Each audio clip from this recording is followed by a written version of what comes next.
very touch much. Together too momentarily. Excellent. We do have an agenda before us.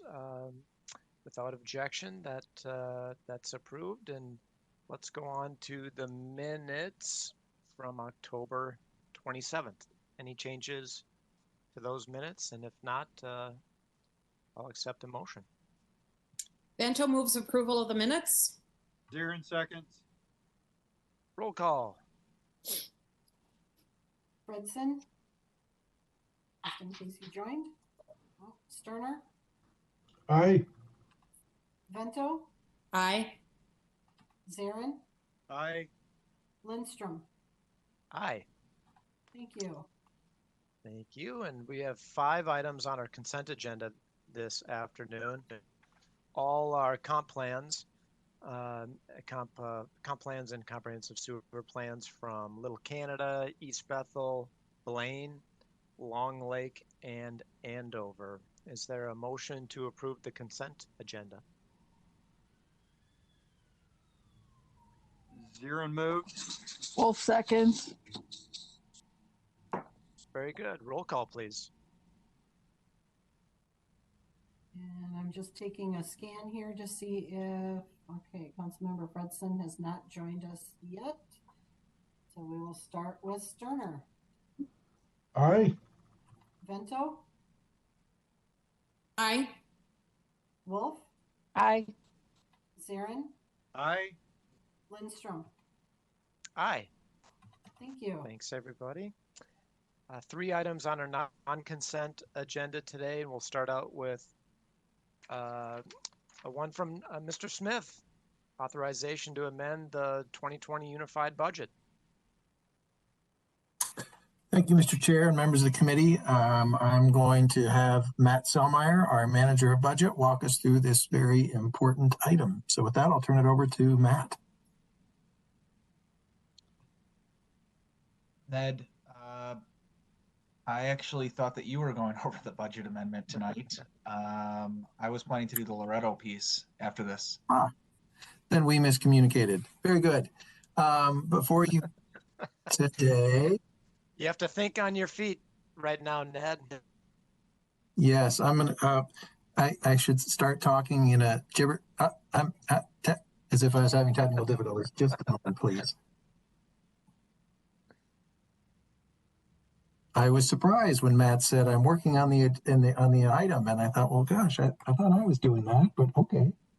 And now I see he's not, and that's perfect. He will be doing Loretto. You'll hear from him shortly, and it'll be a wonderful conversation. So, before the committee today is item 2020-305, which is a joint amendment that also goes before the management committee.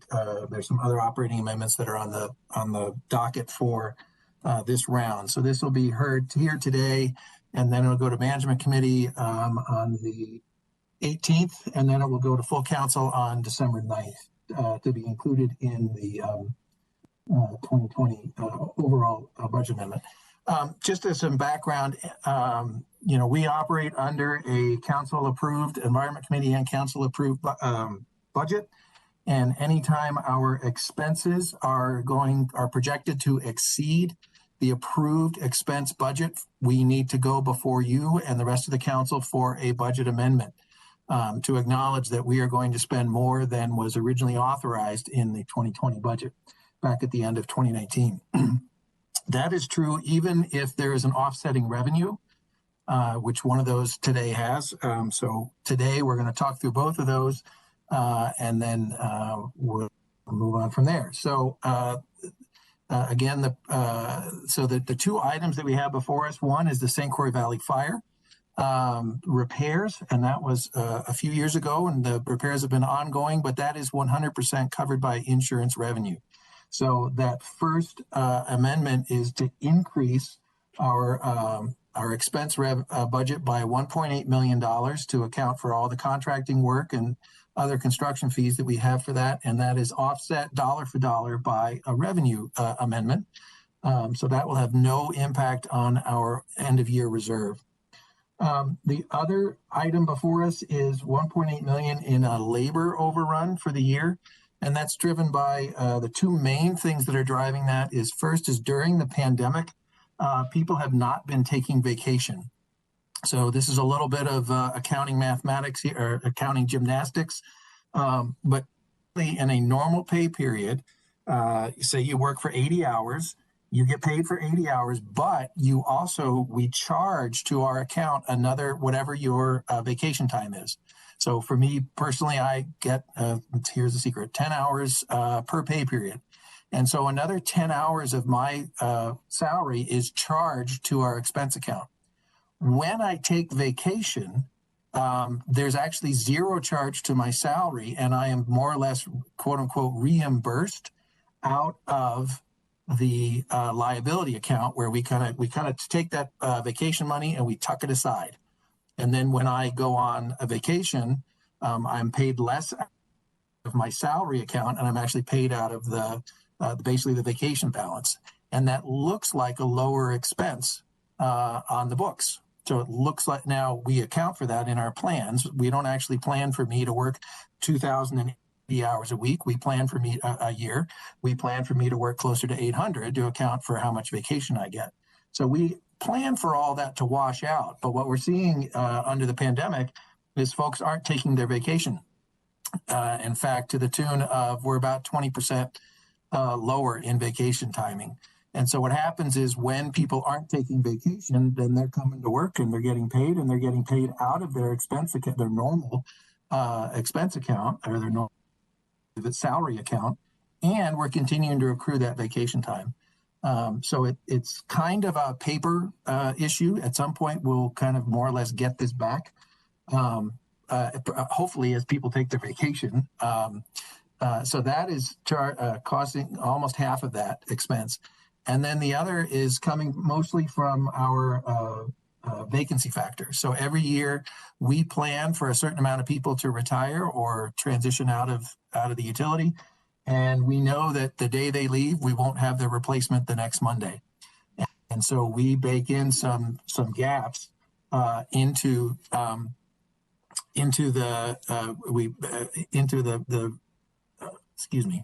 salary expense, to acknowledge the fact that sometimes the seats are empty at the utility. So we have been, fortunately for us, hiring faster than we planned. So either as people are leaving or as we're bringing new folks on board, they're coming in faster than we thought they would. And so we are, which is a good thing. That means we've got more people doing the work that needs to be done. But it means that we're spending a little bit more in the salary range. So those are the two budget amendments that are before the council. Again, the St. Croix Valley work will have no impact on the end of year reserve. And the labor will have, it will lower our projected budgeted reserve by 1.8 million versus we had planned to reduce it by 3.5 million. This is going to bump that up to about 5.4 million, 5.3 million reduction in our reserves. Those reserves will still be very healthy. About 10 or 12 million above our policy minimum. So we won't have a problem there. And then some of that money will also get back because people are going to take their vacation, and we'll see lower expenses, which would have a lower impact on our reserve in the long run. I do see there is a question that and maybe some of you are asking this, aren't we spending money on the additional money on the COVID leave? And we are not, because whatever dollar we spend on COVID leave is a dollar we're not spending in that regular salary line. So when we have folks taking COVID leave, our salary line goes down, but our COVID line goes up. Whereas when we have people taking vacation, the salary line goes down and there's no impact anywhere else because we're taking it from the bank. So our COVID leave hasn't really cost us that much more dollar for dollar, other than the fact that if you're taking COVID leave, you're not taking your vacation leave. And so that is a bucket that washes out for COVID. It does not wash out for vacation. So with that, I would propose that the Metropolitan Council authorize the amendment of the 2020 Unified Budget as indicated by Table B-1, which is in Attachment A. And with that, I'll stand for any questions. I just have a quick question. Talking about vacancies, you mentioned that seem to be hiring people faster. I'm wondering if the vacancies are roughly about the same as they have been in previous years, or are people hunkering down during this economic downturn? Mr. Chair and members of the committee, that's a great question. It's one that we are scratching our heads too, trying to figure out. Actually, our retirements, they have slowed down, but I would not attribute them to COVID. In fact, we've had quite a few folks depart due to, I don't know if it was due to COVID, but some people thought, well, I was thinking about next year, but this year seems about right. What we're seeing more so is just an overall demographic trend where we're working through a retirement bubble. And that is slowing down. So, in fact, for next year, normally we build a vacancy factor with 30 FTEs vacant.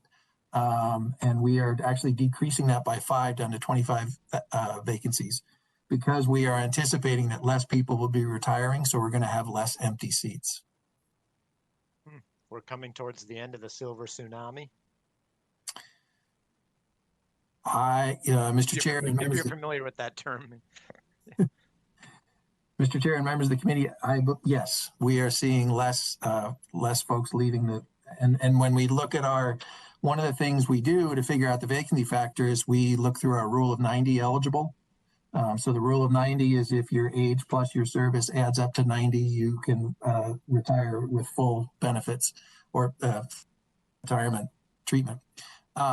And what we're finding is that the number of folks that are in that category are decreasing every year.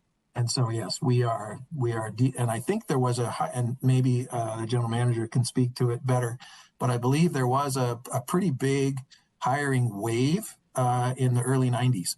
And we are starting to see those folks retire. But again, we're at the tail end of it. Great. Questions, Councilmember Fredson? Thank you, Chair. Thanks, Ned. Question related to the vacation. How much of this unused vacation is banked or bankable versus not bankable? And then I'm interested in the breakdown between, say, folks that are covered under a contract versus management or administration. So, Mr. Chair and members of the committee, that is a great question, and it's a complex one because there are so many different unions involved. So I'm going to need to do some research and get back to you to find out exactly who can save that and who can carry it over. I do know that some of it is eligible to go into a deferred compensation account. You can put it into your HRA, healthcare retirement account. Some of those hours, but I will need to work with Karen Neese, our Director of Administration, to get those exact figures for the council. And just a quick follow-up. Yeah, please. Yeah. So yeah, generally, I mean, look, I understand that obviously if there's contracts, there's contracts. The other piece is that if there's management administration folks that are banking vacation time, dealing with the COVID crisis and all the challenges that we've dealt with this year, I would understand that. But I think generally we would want to avoid a sort of a deep savings of vacation time only to be spent then once we're like fully back up and running, in my opinion. So, Mr. Chair and Fredson, part of the silver lining or the not so dark side of this is we've already spent it. We've already paid for it. Those vacation hours are already paid for in our books. So, we've had situations where people have retired and they've cashed out 500, maybe even 1,000 hours of vacation for their last pay period. And we don't see it in our operating results because we've already accrued. We've already basically saved those vacation dollars. Now, from an operations standpoint, right, you don't want the entire utility off, but that's what we try to manage that through our managers and space those out to make sure that we still have adequate staffing in all of our needed locations. Great point. Councilmember Zirin. Thank you, Chair Lindstrom. Could we clarify something? I was under the understanding that we were currently under a hiring freeze. Is that still the case? And when did that lift? Mr. Chair and Councilmember Zirin, we did not have a formal hiring freeze within environmental services. As positions have come up and have been necessary, we have certainly evaluated, can we pause because we want to be sure we're fiscally austere in these difficult times. But we did not have in environmental services a formal hiring freeze. Very good. Other questions? Or is there a motion to move this forward? Sure, I'm just seeing there is a comment. And with that, then I will ask Mr. Selmeyer to unmute and share his wisdom. So I just did some quick math, Mr. Chair and members of the committee, and we're seeing about 12,000 hours less used in vacation across the organization this year. And that's, divided by about the 650 people we have, that's about 18 and a half hours per position or employee. So I think, as far as this weighing in, on the long run, I don't think it's going to be a huge impact, just that 18 hours or so across the whole organization. But I think once it's magnified across all 650 people, we're seeing that's adding up to about 600,000 or 700,000 more of dollars in that expense account, of that 1.8 million that Ned mentioned. So I just wanted to weigh in with some of that additional data. Thank you. And so that's savings that we can anticipate. Any follow up on that? I see Councilmember Zirin. Yeah, Chair Lindstrom, I just need to comment here that that's a perspective in a broad spectrum. However, when you get down to it, certain departments only have a number of people in that department, and it is going to have an effect on some department somewhere, because we have people are going to want to drive and have their vacations. Everybody wants to have them around the same times. It's people, that's human nature. There will be an operational issue with this at some point in time, and I'm just giving you that warning. Thank you. No question about it. It's going to be something that the managers will have to manage. Chair, I would move the staff recommendation. Very good. A second? Wolf seconds. Roll call, please. Fredson, Aye. Turner, Aye. Vento, Aye. Wolf, Aye. Zirin, I Lindstrom. Aye. Thank you. Thanks, everybody. And now, Mr. Selmeyer, your time to shine. We're bringing another city into the club. Mr. Chair, if I could just take a moment to introduce this. I really want to thank the team of Matt and Kyle Colvin and the others on the technical services team. This has been some tough sledding to get this through, and really appreciate all their hard work and partnership that and the relationship they developed with the cities. So some great work here, and really thrilled to see this getting pushed to the finish line. And with that, I will introduce Mr. Selmeyer, the manager of budgets. Mr. Chair, members of the committee, and thank you, Ned, and for covering in the last item that we had some confusion on. And so good afternoon. My name is Matt Selmeyer. I'm the budget manager for environmental services, and I'm here with Kyle Colvin, the manager of wastewater planning and community programs.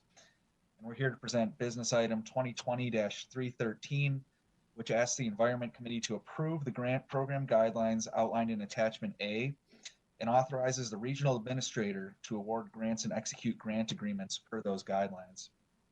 And for some background, in the 2018 legislative session, the Metropolitan Council was awarded $400,000 in state bond funds for a grant to the city of Loretto to connect to the force main in the city of Independence. This was a grant requested by the city of Loretto, and once Loretto is connected to the force main in Independence, their wastewater flow will flow to the Blue Lake wastewater treatment plant. And with that, Kyle Colvin will now provide a brief overview of the infrastructure placement related to this program in attachment B. Thank you, Matt. And for the record, my name is Kyle Colvin. I'm the manager of the Wastewater Planning and Communities Programs Group in Environmental Services. And some of you, most of you will probably recall that the city of Loretto back in 2015 was facing some new permit requirements from the PCA related to their locally owned and operated wastewater treatment plant. And at that time, back in 2015, the Minnesota Pollution Control Agency indicated that it would be issuing a permit, a renewed permit for their wastewater treatment plant that reflected a zero phosphorus limit. The treatment plant discharges indirectly to Lake Independence, and Lake Independence is impaired for phosphorus. And so thereby, in order to improve the water quality and in recognizing that there were regional wastewater collection systems in the vicinity of Loretto, the PCA reissued that permit back in 2017. Then in a letter to the council from the city of Loretto requested a connection to the regional wastewater collection system.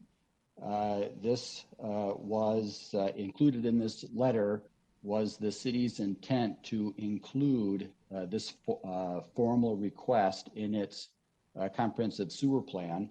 That sewer plan was approved by the Metropolitan Council just last week, Wednesday. That again reflected a connection to the regional wastewater collection system.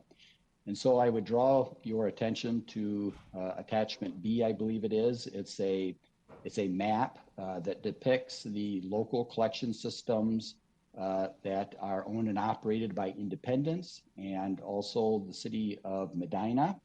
The Loretto project includes a new local lift station and a force main that will accommodate the redirection of flow away from the existing wastewater treatment plant to the new lift station, which thereby would pump flow to the city of Independence's collection system. The council and the communities of Independence and Medina entered into a lease agreement whereby it reimburses those two communities for the added costs that they will incur for accommodating the flow from Loretto. And so these grant funds will help assist the city of Loretto in reimbursing them for the construction costs of that lift station and force main. And with that, I'll turn it back over to Matt. Thank you, Kyle. So just going to go through a few of the guidelines in attachment A and outline some of the key state requirements for bond-funded projects. To start, the projects need to be for capital expenditures made to affix assets with a useful life of at least 10 years. That is the case certainly with this project. In addition, operating and overhead costs do not qualify, and work proposed must satisfy MMB requirements for the title declaration. This basically means that Loretto must obtain all the required easements and paperwork needed for the title declaration as part of this program. And they've actually done that. We've been working with them on the grant agreement and working with MMB as well. And this $400,000 is going to be used for construction costs. Moving on to the process requirements. The process requirements are listed, and these are documents required to complete MMB's construction grant agreement. These documents include a city resolution acknowledging participation in the grant program, invoices for completed project work, and the declaration mentioned earlier. And once the council approves these guidelines, we'll be working with Loretto to finalize the grant agreement. And once we have that agreement in place, we will establish a reimbursement process with Loretto, and just meaning either a quarterly or a monthly reimbursement, really working with them to do what works best for the city. In terms of Thrive, this Thrive lens, this grant will support our commitment to sustainability by ensuring wastewater flows safely to the Blue Lake treatment plant. And with that said, we are looking for your approval of these guidelines, and I will turn it over for any questions or comments. Very good. Thank you. Any questions or comments? Councilmember Zirin. Chair Lindstrom, do we, my question is around the phosphorus that is being discharged. Does anybody have a cost estimate to Laredo? I mean, this is kind of off on the fringe of a question. What it would cost them to be able to be compliant. Rather, I mean, how much are they saving by connecting here is really my question. Yeah, Mr. Chair and Councilmember Zirin, the cost for rebuilding or upgrading their wastewater treatment plant to get to a zero phosphorus limit was characterized as just being too cost prohibitive. It would have cost much more than the cost of building this lift station and force main. I don't have an exact figure, but it was characterized as being cost prohibitive. Certainly well over $1 million to build a new treatment plant to provide that level of service. Thank you. Chair Lindstrom, can I have a follow-up question, if that's okay? Was Laredo having any other compliance issues going forward? Have they been pretty good at meeting the PCA requirements? I'm just wondering. Yes, Mr. Chair and Councilmember Zirin. The only compliance, there were no known compliance issues related with their existing plant. They are impacted by wet weather and I&I. However, the treatment plant that they currently have it's a waste stabilization, contains 2 ponds plus a seepage pond. So there was adequate capacity within those ponds to actually store the excess flow. So from a regulatory compliance standpoint, they were in full compliance with their 2015 permit. Yeah, go ahead. Councilmember Zirin. If it's all right, Chair Lindstrom, is Laredo going to have ongoing cost savings from this?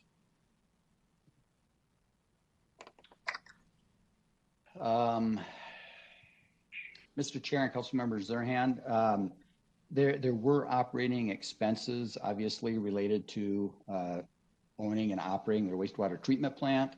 By connecting through the regional system, they will have regional wastewater costs associated with those, with those discharges. I seem to recall that the costs were, there's a little bit of a cost savings by connecting to the regional wastewater system over the costs that they were incurring by operating their plant. But it was a marginal difference.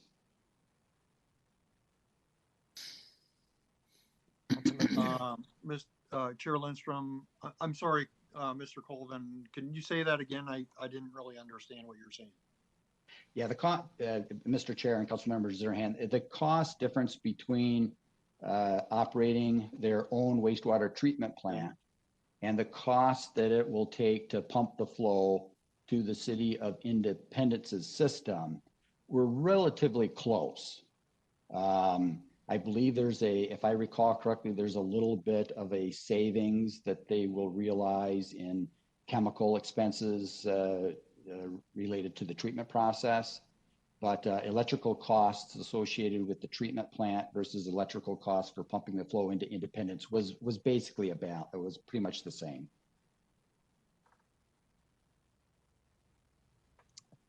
Great questions. Thank you. Any follow-up, Councilmember Zirin? Yeah, I just want to comment. I'm making the case that it's a really good idea for cities to use the Met Council services, environmental services. It just really makes a lot of sense for Laredo in this scenario to connect up, and you made the case to me that it above and beyond what I thought it was. Thank you. Especially when you can get the state legislature to cut a check for $400,000 to help make it happen. That's a good deal for the city. Mr. Chair, Yes, please. this is Janine Clancy. If I could, to Councilmember Zarin's point, there's really two benefits to the city of Loretto. One is because of the benefit to Lake Independence, the improvement of water quality, which is part of our functional mission. You hear us say oftentimes, protect public health, protect the environment, and foster the economic growth of the region. So this project really does all three. And then the second thing is because of the fact that Loretto is avoiding a capital expenditure that they would have to bear on their own shoulders if it weren't for the availability of the regional wastewater system. But from an operational perspective, Mr. Colvin is correct. It may almost seem like a wash, but when you add in the pending and looming capital expenditure that would be borne solely by the city of Loretto, it really tips the scale in the favor of the regional wastewater system. Well said. Is there a motion to move this forward? Moves Or approval. other comments? Councilmember Wolf? Chair Turner, I would make a motion to approve it. Or second, whoever got in first. So thank you. We'll count you down for a second on that, Councilmember Sterner. A roll call, please. Fredson, Aye. Sterner, Aye. Vento, Aye. Wolf, Aye. Zarin, Aye. Lindstrom. Aye. Thank you. Thank you, and thanks to all for have been working on this since 2015 or thereabouts. So great work. And so that takes us to our last non-consent agenda, which is the South St. Paul lift station construction contract. Mr. Remus. Thank you, Mr. Chair, committee members. Good afternoon, everyone. Today, I'd like to present to you the business item 2020-314, the South St. Paul wastewater treatment plant reconveyance, lift stations L65 and L74 improvements, contract 20P158. Next, please. So just a little background on location. Our L65 lift station is located in South St. Paul, just west of the Mississippi River and just south of the Wakota Bridge. As you pass over and have an opportunity to look down, you will see the station right there. And that station conveys wastewater onto the Metro plant in St. Paul. And next slide, please.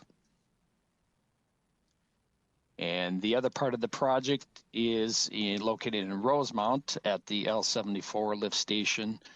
That station is located just east of Highway 52 and just north of the Rich Valley Golf Course there, north of County Road 42 in that area. Next slide, please. So the project drivers for this work, the first three are bulleted for L65 to maintain the reliability of the lift station operation due to age and the condition of the equipment, such as the electrical and HVAC. The biofilter media replacement to improve the odor control mitigation in that area and local businesses. And as part of the reconveyance of the former treatment plant in the city of St. Paul to remove several items such as pipe and structures on the property, with that being ahead of the reconveyance process. And at the L74 site is request. Operationally, that station does have a lot of issues due to rags and flushable wipes, clogging pumps, and one of the drivers there is to put in a grinder to reduce that load and that the pumps can pass those wipes through. Next slide, please. So project summary and scope, kind of what I alluded to on the previous slide. As part of the L65 reconveyance, we would demolish several structures and pipe that led from the old wastewater treatment plant and remove that ahead of the reconveyance work with the city of South St. Paul. And we'd also look to improve aged electrical, HVAC, and the biofilter media. And we'd also be looking at adding a new portable generator connection and a pump connection, emergency pump connection. And then at L74, installing the channel grinder on the influent flow. And that would also require a new hoist and safety items to operate that system. Next slide, please. So the construction schedule, right at this point, we are at the contractor bid award. That would go to the council next week and look to issue notice to proceed early in 2021 with construction starting early next winter and anticipating about an 18-month construction schedule to be complete in the summer of 2022. Next slide. So the bid summary for the project, the engineer's estimate was $2,138,916. Received 3 bids for the project, which ranged from $2,547,881 to just a little over $3 million at $3,018,246. The MCUB goals for the project were set at 13%. SM Henches and Sons was the low responsible bidder at $2,547,881. And the good faith efforts were evaluated by OEO, and that commitment of 8.89% was stated in their bid documents. So that it did go through OEO's evaluation as meeting good faith efforts. Next slide, please. So the proposed action request today is that the Metropolitan Council authorize its regional administrator to award and execute a construction contract for the South St. Paul wastewater treatment plant reconveyance lift stations L65 and L74 improvements, MCES project number 809093, with SM Henches and Sons for their low responsible bid of $2,547,881. Next slide. And with that, I can stand for any questions. Thank you. Excellent. Any questions from the council? And I can't see you all, so if you have any questions, just pipe up. There you are, Councilmember Wolf. Thank you, Mr. Chair. I'm fine with the projects as stated. My question is, did anybody tell Rosemount we're having to spend money because their people are flushing stuff that they shouldn't flush so that they can put a message out to their citizens? Mr. Chair, Councilmember Wolf, thank you for the question. I did not personally make that communication, but that is a good note. Mr. Chair, if I could. Yeah, please go ahead. Mr. Chair, if I could. This is Janine Clancy again, Assistant General Manager for Wastewater Planning and Capital Project Delivery. Well, we recognize, as we are seeing in a number of our projects, that rags and flushable wipes are becoming more and more and more of an issue for us. We do have some communication materials on our website, but we are planning to work on a similar toolkit that we have developed for the I&I program and develop that same level of quality of toolkit, because we really need the cities to help us with this. And frankly, they're interested in as well, because their facilities get really gummed up and impacted as well. And then finally, I just want to note that I participate in a cooperative effort with the League of Minnesota Cities, Metro Cities, and the PCA on topics that we have mutual concerns about. And this is one of those topics that we are working on. So I appreciate the recognition of the challenge. And I think during, as you all probably know, that there's a lot of disinfecting wipes being used right now, and that's not necessarily helpful to the wastewater system. Thank you. Thank you. And I've obviously known about the wipes issue for years and years and years, but rags, that's new to me. I had no idea that that was a regular thing that ended up in the sewers, that people were flushing rags. It's bizarre to me. But alas, it is the case. Councilmember Sterner.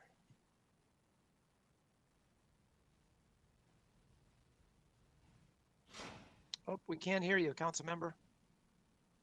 Looks like you, I don't see you are on mute, but we can't hear you.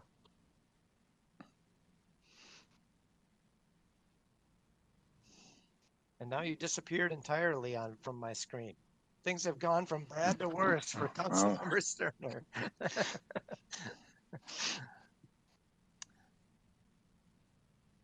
Well, Councilmember, if you're not there. Chair Lindstrom, Yeah. This is Susan. Maybe if Councilmember Sterner wants to go to chat and type his question, I can read it for him. We can give that a try. He said, okay, great. So in the meantime, if there are other questions, do you want to go to those and we can come back once he has a chance to type his question? Yeah. Any other questions or comments?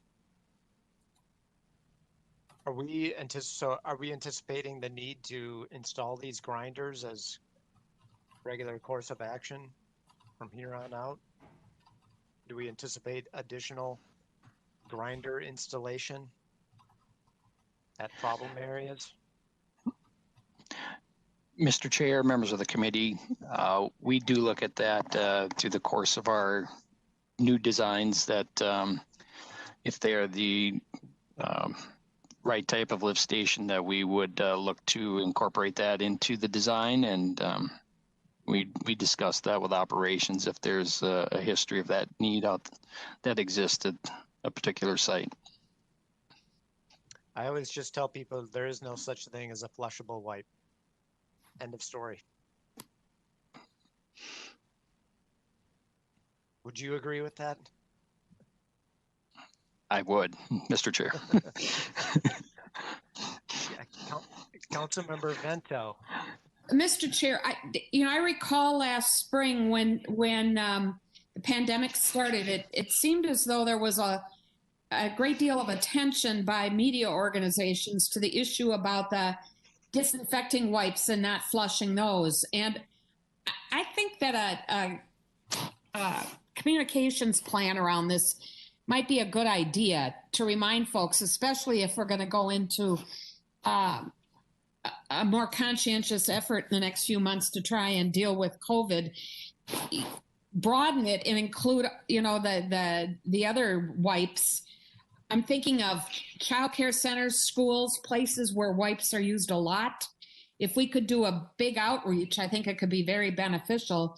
And a statewide effort would be really smart, because who knows what other entities are dealing with as well. So a thought to consider. It might be very much worth the effort. Yeah, that seems like the perfect thing that this joint group that Janine mentioned with the LMC and Metro Cities and MPCA. Sounds like they're talking about this already, and when the time is right to do some sort of broader communication outreach. But that seems like a great group to loop in or lead. And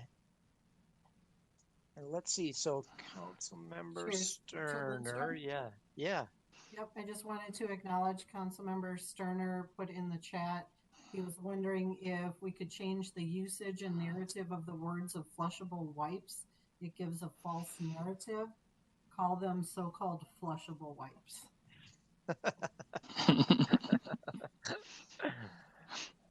The wipes formerly known as flushable. There you go. Very good. Good point. Councilmember Zirin. Chair Lindstrom, I move item number 2020-314. Very good. Is there a Until seconds? Roll call, please. Fredson, Aye. Sterner, and if you are not able to go on audio, if you want to put your vote in the chat.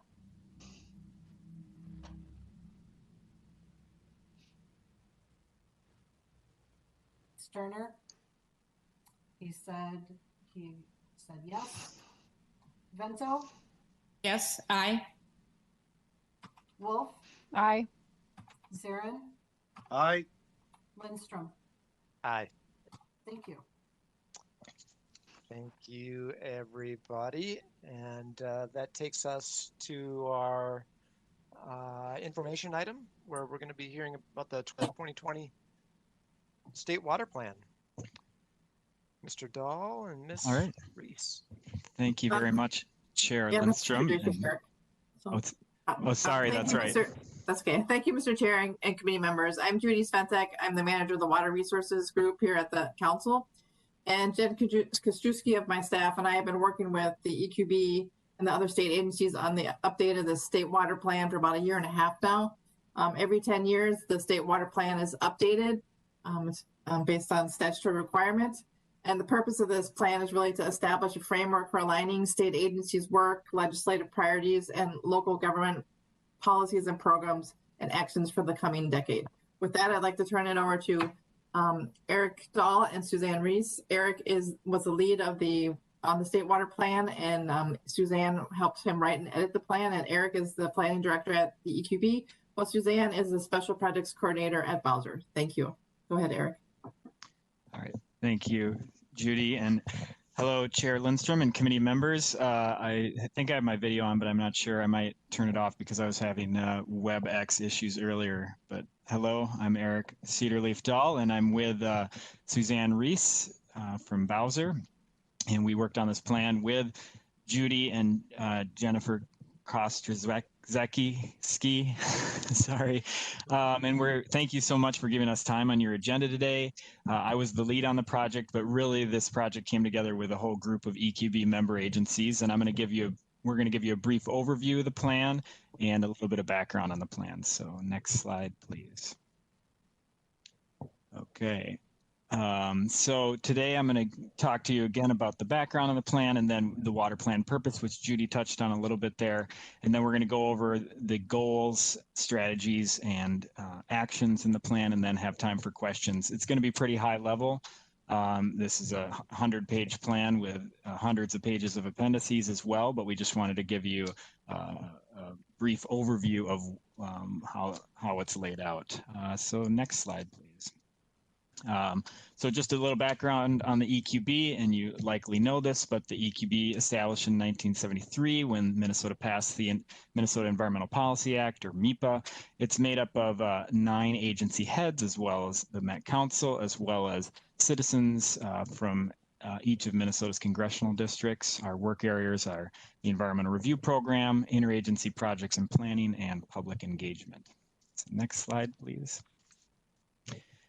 So here's the state statute that directs EQB to coordinate state water resource planning. 103B.151 gives us the authority to coordinate water resources management among state agencies and comprehensive long-range water resource planning every 10 years. EQB also completes a 5-year water policy report. That was the last time we were before the Met Council was presenting that, and you'll hear from us on that in 5 years. But the state water plan has been completed every 10 years since 1991. Next slide, please. So just a little background on the water plan purpose, like Judy mentioned, was really the purpose this time, after extensive conversations with the EQB board in our strategy sessions, was to really shine a spotlight on climate change and how climate change will affect water resources in Minnesota. The focus, the audience of the plan is legislators, but also a broad public audience, because we have a lot of folks that do join EQB meetings, and we want to make sure we're getting this information out there. Our other purpose is to align with other state water planning efforts. We've worked with the Clean Water Council as well as the interagency coordination team to align our efforts. And then, as you can see in the plan, if you've looked through it, we also wanted to highlight recent science. And this time, something that was kind of different with this water plan that past water plans haven't had as much focus on was the social aspects of climate and water, focusing on equity, tribal nations, and quality of life, which I'll talk a little bit more about later. Next slide, please. So we did do some extensive engagement before the COVID pandemic hit. We, in the initial phases of planning for the 2020 State Water Plan, we spent several months conducting interviews and surveys. We had small focus groups with over 250 people spanning across 44 public and private organizations. We had a public survey hosted on the EQB website and received over 100 responses. We had a practitioner survey, which was really focused on water professionals, and we had 253 responses, and that was distributed all throughout the state. What we learned from some of that is that Minnesotans are concerned about the effects of climate change on water in their communities, and some of their top concerns were flooding, infrastructure damage, and effects on ecosystems. And when we talk to practitioners, they feel informed to make decisions on preparing for climate change. So that was a good insight that we had too. Okay, so next slide. Just a little bit of background on climate and water. There's a whole section on this in the plan, and you can go into much more detail. And I'm just going to kind of briefly talk about it, but as you know, Minnesota's climate and water are closely connected. The amount and timing of precipitation influences how much water soaks into the ground or runs off into nearby lakes, rivers, and wetlands. Precipitation patterns also determine the availability and demand for municipal, agricultural, and residential water. Likewise, temperature patterns control the timing of snowmelt, the duration of ice cover on lakes and streams in the beginning and end of Minnesota's growing season. In Minnesota, we're accustomed to cold and snowy winters and warm and humid summers. But we also know that any season can be far warmer or colder or wetter or drier than normal, just like last weekend when it was 70 and now it's snowing out. But what we are starting to see with climate change and climate conditions is that we're seeing high variability in Minnesota's climate, and some of the next slides will talk about that. Next slide, please. We worked with the U of M and have a whole section on projecting out what we may see in some different scenarios for climate change in Minnesota and what this means for water resource planning. As you can see with this is from the DNR's climatology office. Minnesota has shifted to a much wetter and warmer climate in the past several decades. This is all compared to the 20th century averages. All but 2 years since 1970 have been some combination of wet or warm, and each of the 10 combined wettest and warmest years on record all occurred from 1998 onward. Although our climate will vary from year to year with occasional cool or dry years, climate scientists do expect these increases to continue through the 21st century.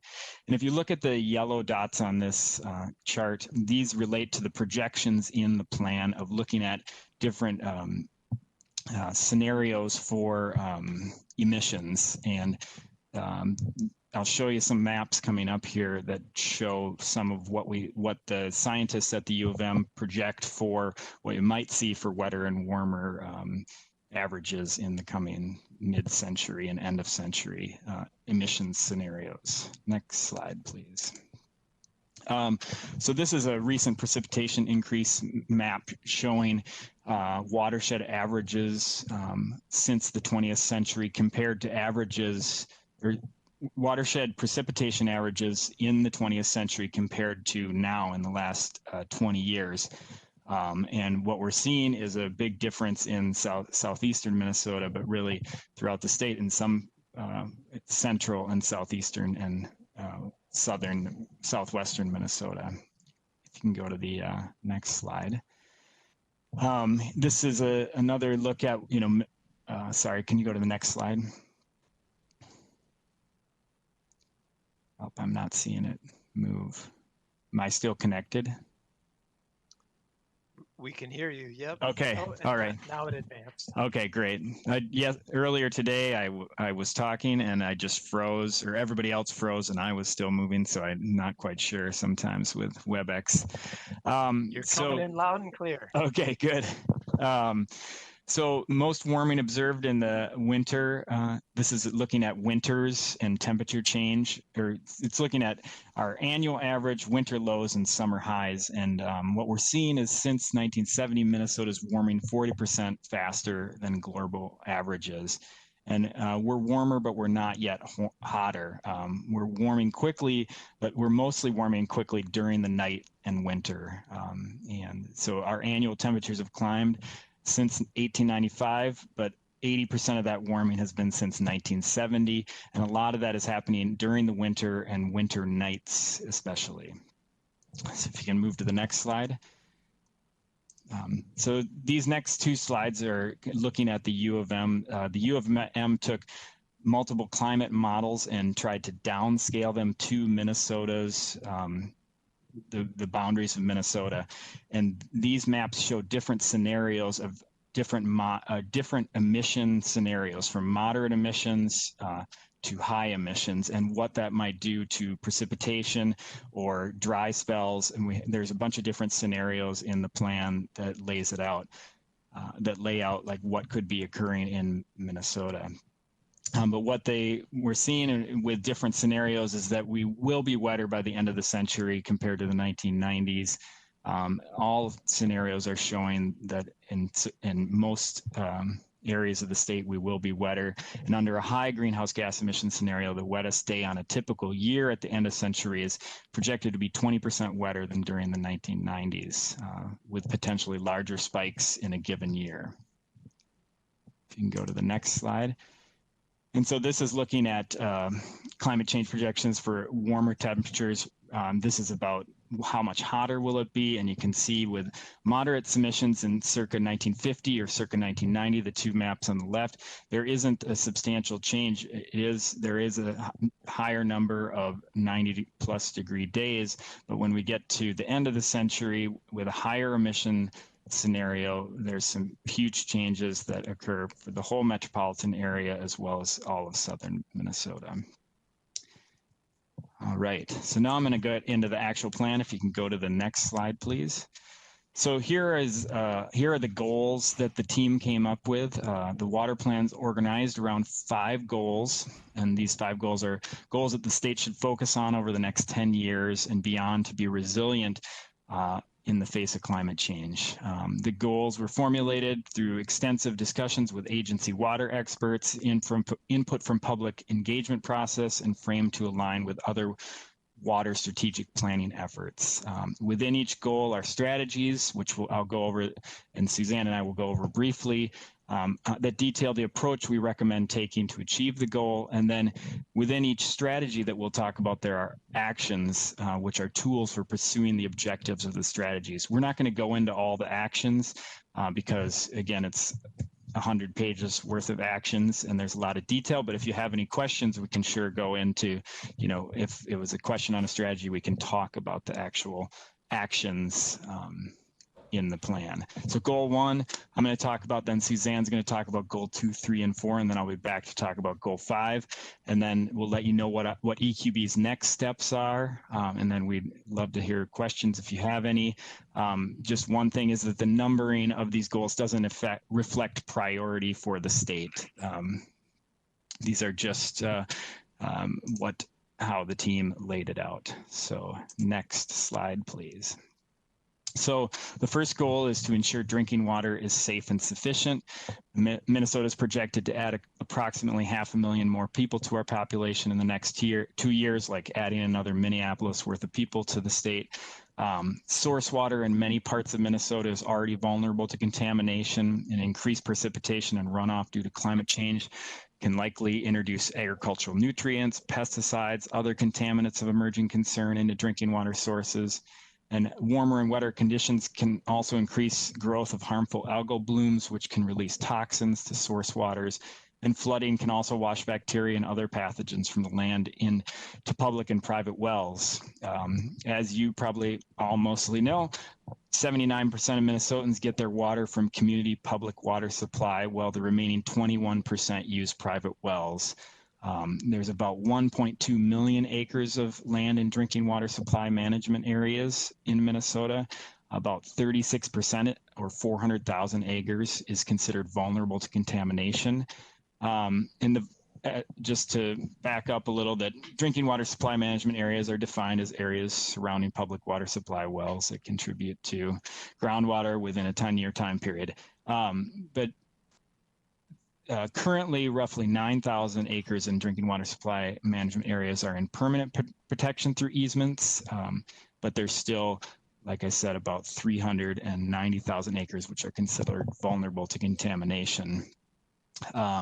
Some of the strategies that the team worked on was to accelerate source water protection for community water systems by prioritizing protection of those 400,000 acres in vulnerable land, assess and monitor the safety of resiliency of surface water, drinking water supply management areas, and preserve and conserve perennial cover in the highest priority areas of the Mississippi watershed.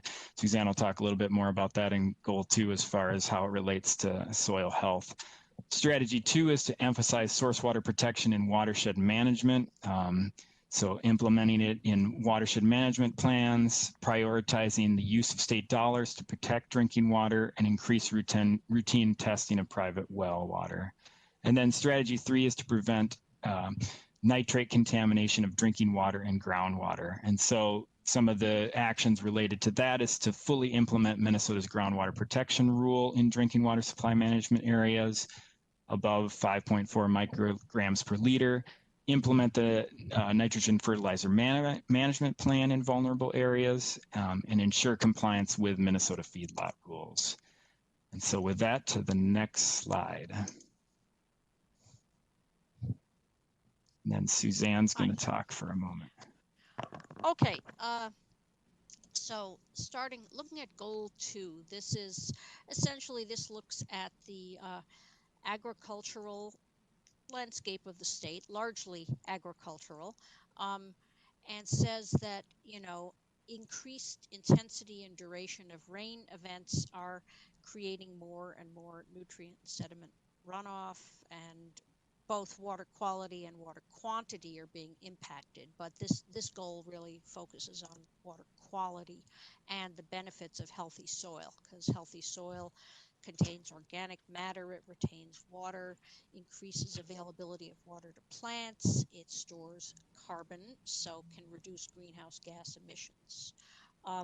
So the first strategy, just 2 strategies in this section. The first strategy is to emphasize our programs and practices that increase soil health. And so that includes, here's where we try to match up with the state's nutrient reduction strategy and also the Clean Water Council strategic plan. Both of them call for increasing the acreage of cover crops and continuous living cover across our landscapes with a goal of 10 million acres by 2040. and that might mean expanding or accelerating some of our grant and cost share programs, and also improving the monitoring of soil health conditions, because those are going to vary a lot across the state based upon soils and slope and climate, regional climate. So we cite a number of the programs that support soil health, many of which are state and federal programs.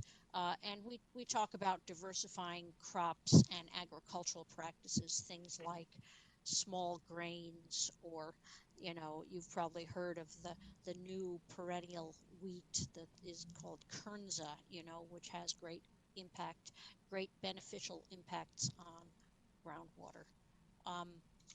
The second strategy deals with ecosystem service markets, which are basically, these are offset markets which compensate landowners for providing ecosystem services in two primary areas. One is carbon and the other is water quality.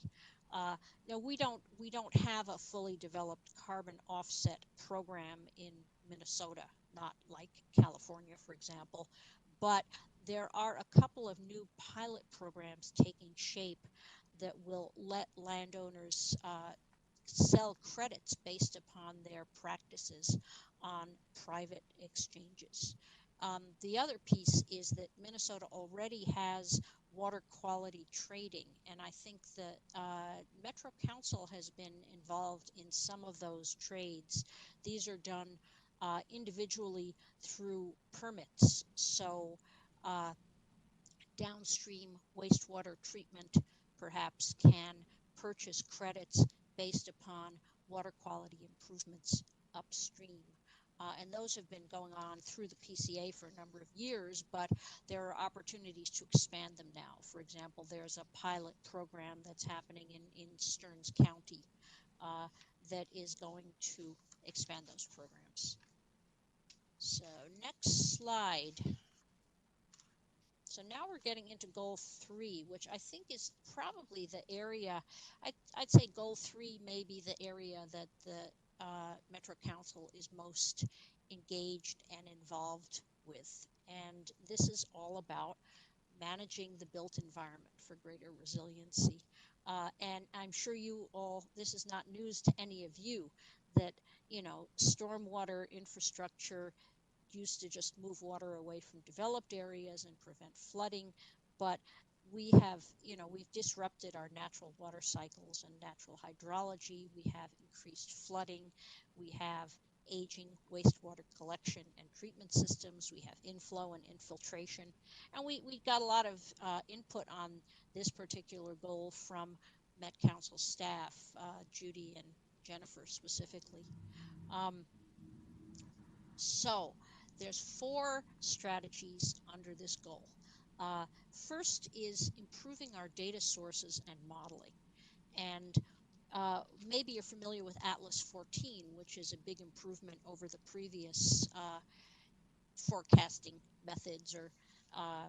But what one of the actions under here has to do with funding next generation LiDAR to create better models to reflect better reflect the reality of our landscapes, and yeah, improve our modeling techniques.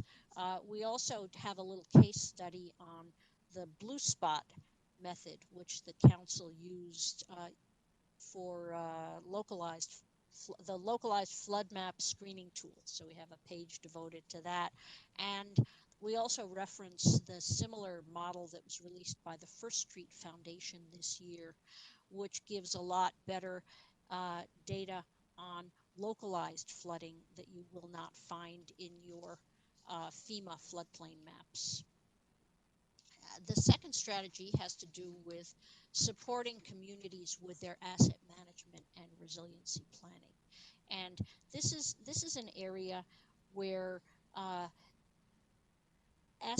improved asset management training and technical assistance, especially to smaller communities, and more consistent standards for stormwater data could be helpful in increasing the level of expertise, helping smaller public water systems and wastewater systems inventory their assets and identify vulnerabilities.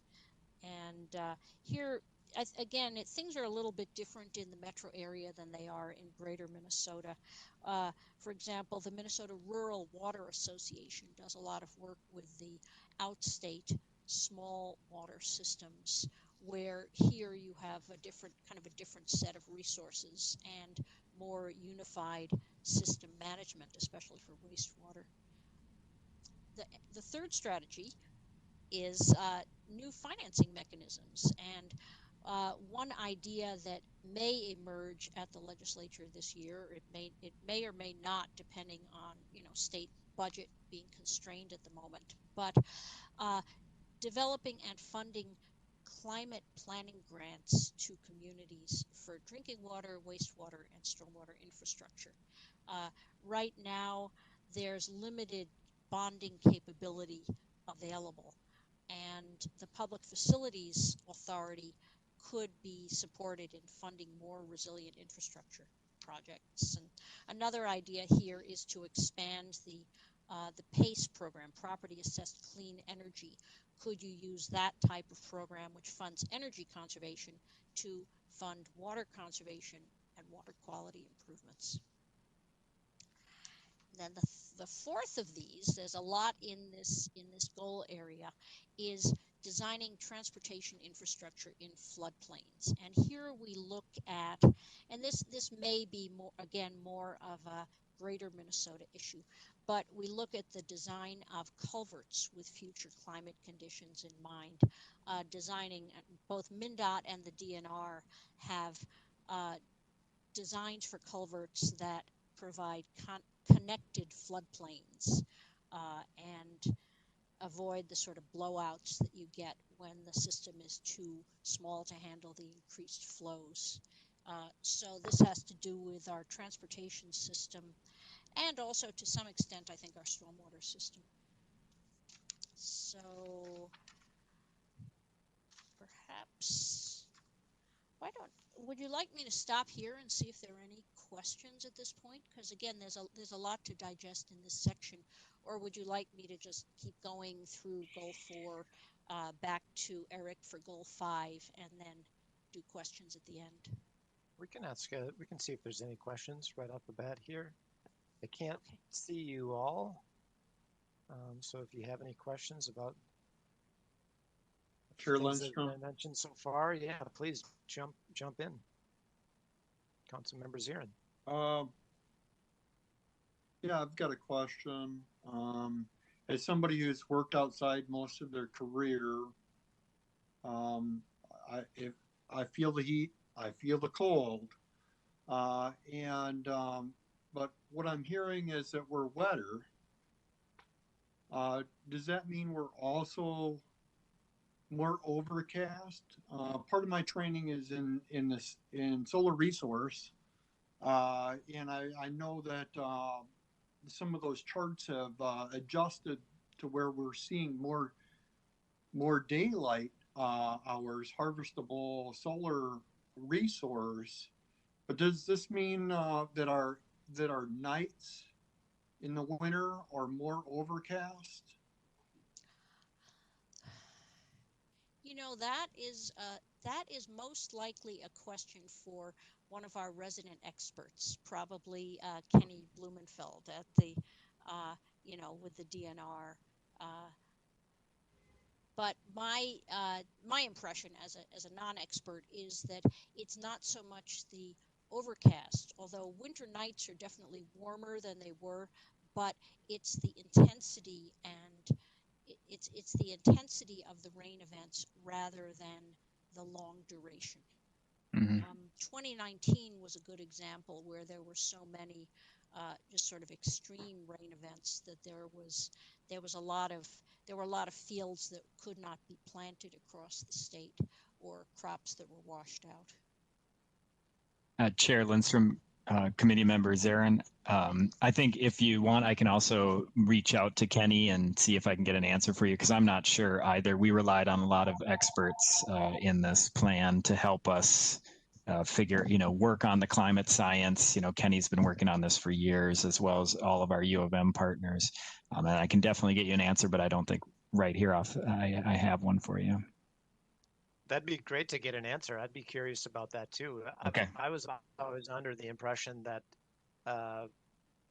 what Suzanne, what you were saying, that it was just the intensity of the rain more than just the duration, or that there would be more rain events.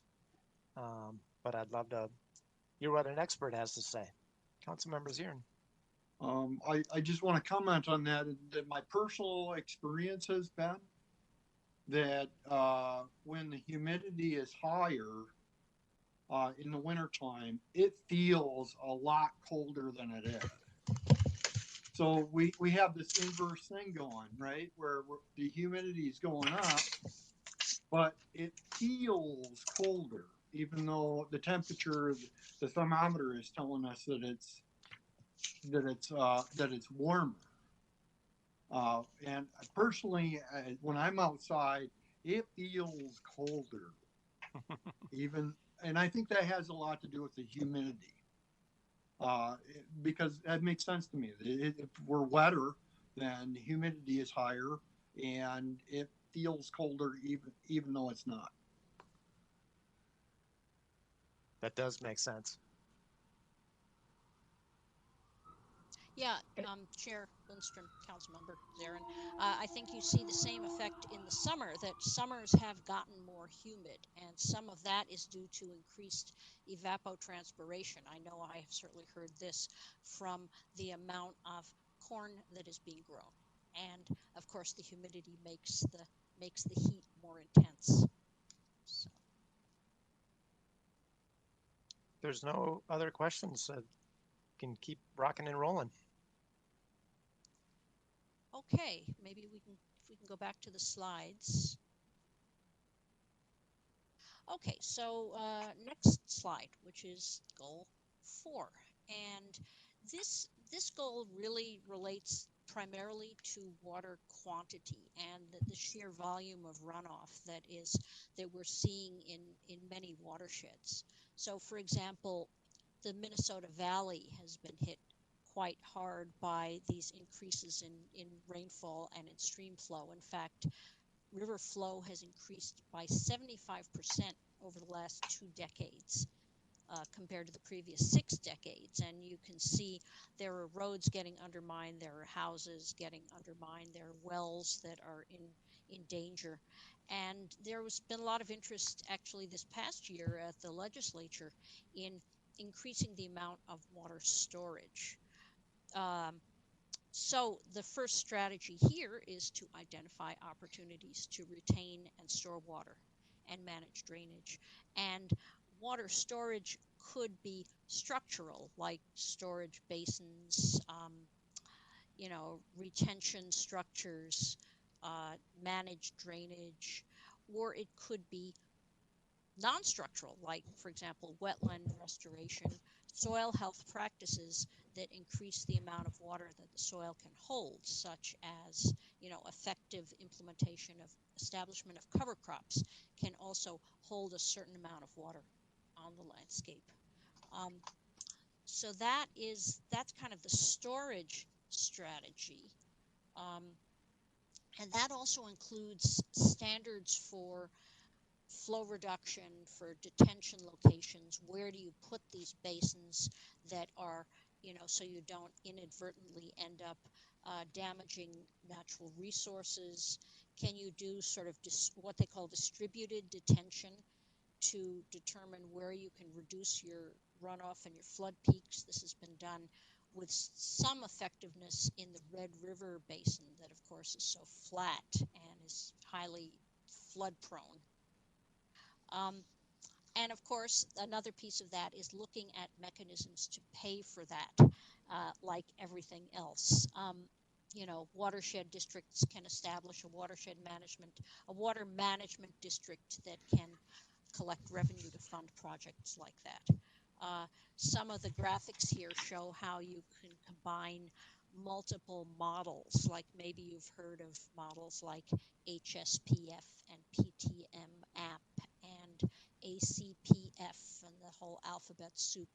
Can you combine them in a single watershed, as you can see on the upper right, to show where you might do storage and where you might do retention and where you might do soil health practices.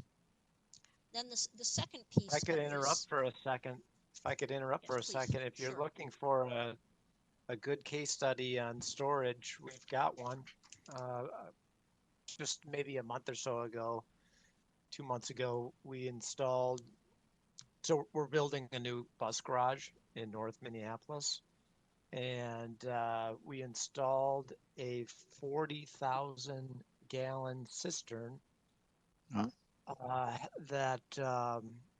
That's going to be collecting rainwater from the building's roof, and then we're going to be using that water to wash our Metro Transit buses. And it's estimated that we're going to be saving about 13,000 gallons of potable water every single day.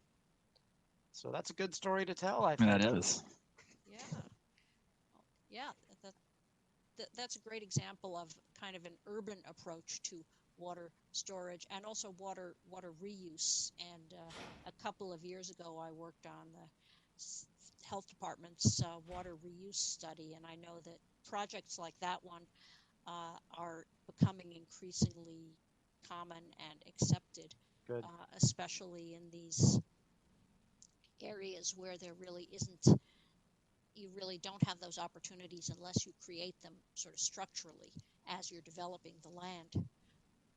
But the other big piece of this strategy or this goal is drainage water management. And again, this may be an issue in the more rural and agricultural areas of the metro, but you know, drainage is critical for agricultural production, but it also can increase annual flows and peak flows downstream, where the benefits go to the landowners upstream, the way the drainage districts are managed. The state really doesn't have any authority over local drainage districts, but we are able to advise and provide incentives and funding. So here we're talking about methods of incentivizing and funding drainage management practices like two-stage ditches and saturated buffers, and incorporating drainage water management into local plans. So that would be one watershed, one plan at a watershed scale in greater Minnesota, and within the metro also at a watershed scale, but a smaller scale. So, and I know that where the drainage system kind of meets the stormwater system, like around the edges of cities, this can often become an issue of who gets to manage it and how it should be managed, and how you sort of transition from the agricultural drainage into your city stormwater network. So I'll stop there and turn it back to Eric for goal 5. All right. Thanks, Suzanne. So goal 5 is focused on promoting resiliency and quality of life. And as a lot of the things we've talked about today, you know, water provides a lot of, provides benefits in our basic needs, but beyond our basic needs for Minnesotan, it enhances our quality of life. And, you know, it's part of our identity. It's integral to our recreation, livelihoods, our spirituality, and sense of well-being. And so the team looked at this and looked at, you know, what could be some strategies to get at Minnesotans' quality of life. And so the first strategies, you know, really focused on adapting and mitigating infrastructure, planning and design for recreational needs. So like as the climate change, we'll need to be able to withstand the climate changes and design recreational infrastructure to take into the new realities of climate change with higher precipitation events and a kind of extreme water events as well, and then managing the closures and cleanups after that. The second strategy is about beaches, and climate change is threatening right now already the quality of beaches in Minnesota and recreational waters, and warmer temperatures are more conducive to the growth of algae and bacteria. We've been seeing blue-green algae events around Minnesota. And a really innovative idea that the team came up with that the Department of Health is working on is trying to have a one-stop shop where people can go and find out, is their beach safe to swim at? And so looking at better monitoring so that we could actually do that, and then an actual sort of app or something to better communicate that, or just a one-stop shop for that. Strategy 3 is focused on the changes that will happen with Minnesota's fish and aquatic habitats and trying to make them more resilient. Fishing connects Minnesotans to the water for both sustenance and recreation. And it reinforces our cultural traditions. And so climate change is already altering fisheries in Minnesota due to warming waters and increased rain events and milder winters. And so this could mean more fish harvest opportunities in some locations and some species, but fewer in others. And so we've got a bunch of actions related to that. And that one was really more specific to DNR work and what they're working on in fisheries. And really that, the fisheries, this strategy could be a whole separate report and is a whole separate report on specific species at the DNR. And then the last one is really looking at, there's emerging research that seeks to better understand the psychological and emotional impacts of climate change. As the climate change impacts water resources, Minnesotans experience a sense of loss, anxiety, or despair related to those impacts. And the team came up with some ideas for conducting research and engagement to better address these impacts and how they affect our mental health and well-being. And so, there's numerous actions for each of these, but just kind of keep it at high level there. We're focusing on, researching more mental health and emotional health impacts and community values and beliefs surrounding water. And strengthening networks and building communities. So there's a bunch of different actions related to that go into more detail in the plan. So if you could go to the next slide. So this is EQB's next steps. We're continuing to do presentations and discussions with all over the state with all sorts of different groups, and likely at the legislature when they call us up there. We're working with EQB member agencies and other partners on implementation pathways. Because EQB, we don't have any ability to force implementation. These are just suggestions and things that the EQB member agencies came up with. We want to keep that conversation going over the next 5 and 10 years. And so, again, we're also working with Clean Water Council and other groups to align with their efforts, and then continue to shine a spotlight on some of these climate changes and how they're affecting Minnesota's resources and telling stories on those. And then we hope to yearly report back to the EQB board and Minnesotans on the progress of these goals and some of these strategies so that we can find out how are we doing on those drinking water supply management areas, how are we doing on ecosystem service markets, how are we doing on funding, different types of funding for drainage or storage, or how are we doing on research. So I think that's something that we hadn't done in the past because we get busy at the EQB sometimes, and so I'm hoping that we can come back and report and let folks know how we're doing. And that concludes our presentation. And if you have any questions, you can go to the next slide. That's our contact information. And we really like to thank everybody, Judy and Jennifer, that were part of the team, and they were really great team members. And we couldn't have done this without the great team that we had. We met every other week for more than a year, and really appreciate Met Council giving us their time and everyone else on the team. So thank you. Thank you. Fantastic presentation, and virtual high five to the two of you and to Judy and Jennifer as well. So excellent job, and we'd love to have you to come back. When you were talking on that last slide about impacts on infrastructure and planning for infrastructure. I represent District 10, which is parts of northern Ramsey County and southern Anoka County. And I have Badness Snail Lake Regional Park, which part of it is underwater right now. Part of the trails, which, years ago, the public entities invested tens of thousands of dollars, hundreds of thousands of dollars, whatever it was, to build out these trails, and these thousands of people, thousands of visitors have been taking advantage of that, and now they are underwater. In part, no doubt, because of climate change. There may be other factors as well, but that's one example. That's Vadnais Snail Lake. The trails are underwater, in parts of the park. Other comments or questions? Yeah, Councilmember Vento. Thank you, Mr. Chair. I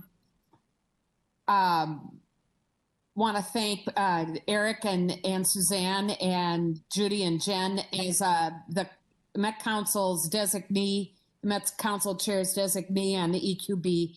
I've heard this presentation before, and it gets better and better every time, and I feel smarter and smarter every time. I want to do a special shout out to Jennifer and Judy and also to Eric Wojcik. They helped me a lot in terms of having a better understanding of the EQB's responsibilities and the intricacies of the state water plan. So kudos to all of them. Each of the agencies provide these experts, and they're unsung heroes in the development of the plan and don't get enough credit. So just want to really emphasize that a lot.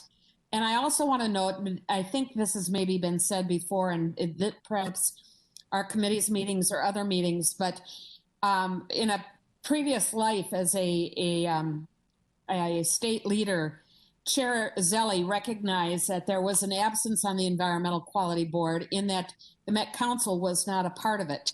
And so he helped lead the way for the Environmental Quality Board to have a seat, albeit an ex officio non-voting seat, but clearly an opportunity to be engaged and involved and informed and contributing on the EQB. And it's, I'm just really pleased, A, that we have that opportunity, and B, that I get that chance to be active in it. It's a remarkable organization. I have a dear friend, Peter Gove, who was the first head of the EQB, and that organization continues to do amazing work for our state. So kudos to all involved, and especially to Jen, Judy, Eric, and Suzanne for the great expertise they provide. Thank you. Well said. Other questions or comments? All right. Yes, and like I said, we'd love to have you back, and we'd love to have you report that the state is moving full steam ahead, that there's lots of grants and financing opportunities, and we've made these amazing progress. So make it happen. I hope we can report that for you, Chair Lindstrom and committee members. Fantastic. Thanks All right, so much. thank you. Thank you very much. Have a great evening. And that takes us to our final item, General Manager's Report. Good evening, Chair and council members. We did an update a couple of weeks ago on our pandemic response and got that update from our incident commander, Ned Smith. And I think you've probably all been hearing about the increased cases out in the community. So I thought it might be good to have an update in terms of how we are doing in ES with managing the pandemic. So Ned will give us a short update. Thanks. Good afternoon, almost good evening, members of the council committee. Yeah, we have had a considerable uptick in our positive cases. I want to first emphasize we are exercising the same vigilance today that we've exercised since day one. So COVID fatigue may be mental, but it is not physical, and is not you're not seeing it in how we're operating our plants and the protective measures that our employees are taking. The uptick was driven mostly by asymptomatic employees. So it's people coming to work who have COVID but don't know it. Our sick people are doing a good job of staying home, and they're reducing their workplace transmission. Where we're getting stuck is we're still practicing good mask and distance and hand hygiene, but it doesn't reduce the risk 100%. And all it takes is a couple of folks who are asymptomatic but positive. And even when you social distance, there's still a good chance for transmission. In fact, we heard kind of a store anecdotal evidence. One of our lab managers, his son is a ER doc at HCMC, and he said what they're seeing with this strain is it is much more contagious, but not as harsh. So a lot of more people are getting it, but they're not quite seeing the extreme sickness. And that's true what we've seen in the folks that have caught it or tested positive. Probably 75% have actually gotten sick where they feel bad and they do feel miserable for a couple of days. But we're not seeing the hospitalizations that you normally think of and associate with COVID-19. So that's kind of good news, but it is fiercely contagious, as we've seen in this little uptick out in the field. So just some changes we're making to try to stay on top of this and to try to stay ahead of it. First, we've refined our location techniques so that we are more our notification techniques so that we're more location specific. So that when we send out the alert that shows up in your email that lets you know something's happened, we're being more specific to say what building was it in or what area of the plant was it in, so folks will have a better feel for if they need to take extra precautions. Of course, we are continuing to do the contact tracing and, of course, immediately call in a special cleaning contractor to disinfect any work area that's been infected. And of course, again, contact tracing, reaching out to those who are close and making sure that they know and are getting tested. We also changed our alerts on the weekend where we've set up a coverage system so that if there is an employee that is sick over the weekend, we can get that out ASAP, particularly during the weekend and not wait till Monday morning so that their coworkers know and can feel safe. And then lastly, we are exploring some better testing opportunities. First, in the short term, we've been offering better guidance for offsite testing, sharing all the resources that we know of that are available out there. Where can you do a walk-up test? What's PCR, which is the brain poke, versus what's the saliva test? Where are those available? And also, particularly, where is a walk-up possible, regardless of insurance? And the second thing we're doing is we're working with our RA partners and our procurement partners to explore a test kit that we can, so we can have those delivered to us, keep them in the warehouse, and then use them on site if needed, so that if we do see a quick breakout, we can get tests in right away, so we don't have to, so employees don't have to take their own take their time to drive. Employees that are instructed to test are eligible for pay for that and mileage if they're required to test.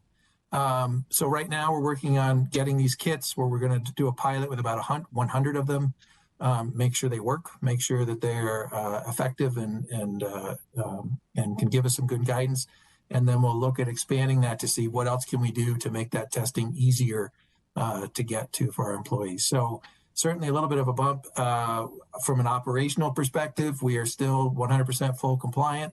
We're still meeting our minimum complements of staff at locations, mostly through overtime with a touch of moving folks from another plant if we need to. We also do have some backup contractors available. We have gotten nowhere near needing to use those, but we do have a lot of steps in place to make sure that our plants can continue to operate and meet our permit requirements. And with that, I'll answer any questions. Any questions?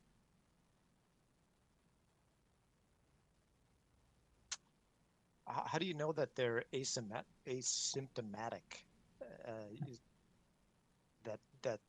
That it is asymptomatic people that are getting the virus? Is it just because you're not observing people with visible symptoms, or is it?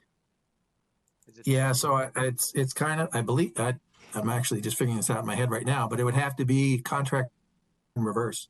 So somebody would say, I feel sick, and then we'd call everyone that was close to that person and say, go get tested. And that person would say, well, geez, but I feel fine. Why would I need to? And we say, well, go get, and they go in. And in fact, one went for a 6-mile run and then came back to a positive result. So I think it's almost working backwards, where you could have an asymptomatic person causes another person to catch it. That person then contract traces back to the asymptomatic person. And that's how you figure out that it started with asymptomatic. Interesting. Councilmember Vento. Mr. Smith, I'm just curious. Are you advising against 6-mile runs? Sorry. Mr. Chair, if I could add, when we could, if we can get our testing set up, we're seeing ranges of 24 hours all the way up to 6 or 7 days for results to get back. So you can imagine if you've got somebody asymptomatic going about their normal work day and coming into work, and they're actually the cause of others having gotten COVID, but you don't know that. So we are looking at more extensive screening so that we can make sure that we don't have spread going on because somebody didn't know they were carrying COVID. So that's why we're stepping up the testing. We want to make sure that we can more thoroughly cover the bases, make it easier for employees to not have to run around, call around. You know, some places are 2-day wait for an appointment, some are 3. And, you know, you can go stand in line, and sometimes the line is short and sometimes it's long. And if you're sick with COVID, you don't want to be standing around in a line either. So we think that this will help us control the case and the spread, but it'll also be a good thing for employees because they are dealing with a lot these days. And if we can take a little bit off that load, we are happy to do that. So I'm really happy that the council is going to step up and put together this program for increasing our testing availability for staff. Absolutely. Anything else? I think everybody is tired. And I think the days getting shorter isn't helping, but we're going to get through this. It's going to be, you know, not easy, but staff is really doing a good job, and you know, our performance hasn't slipped, but we do know that they're tired. Understandable. No question about that. Well, thank you, everybody. Keep up the good work. Yes. We've got your back. Thank you all. Your support is great. We appreciate it. All right. Have a great evening, everybody.